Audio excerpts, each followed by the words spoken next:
Let's speak to Nader Hashemi. He's the director at the Center for the Middle East Studies at the University of Denver. He's joining us live from Toronto via Skype. Thanks very much for speaking to us. What do you make of the timing of his release? Because as we're saying, efforts to secure his release are really not new. So why now? Well, I think one has to understand today's events against the backdrop of an offer that the Iranian foreign minister made in New York City on April the 25th, openly calling for a prisoner swap with the United States.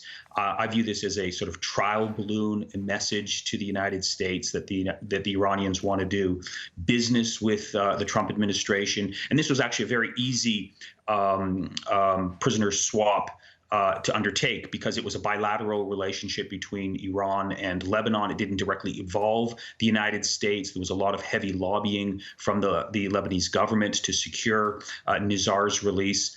So that's, I think, the backdrop to today's events. But even though the Lebanese authorities were quick to point out that this, in fact, is not part of any sort of prisoner swap. So are you saying that what they're saying is simply not true?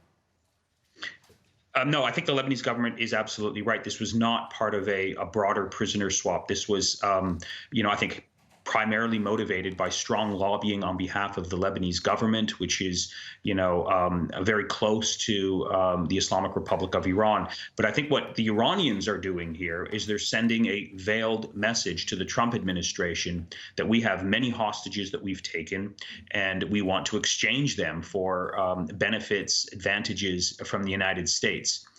So I think that's what's happening. Do you think that it will actually impact the relationship between the United States and Iran? Because, as we know, this all coming at a very politically sensitive time between the two. I don't think so. What I'm reading from Washington, D.C. is a lot of, firm resolve to try and squeeze Iran economically. If the voice of John Bolton prevails, then trying to perhaps initiate some military action against Iran.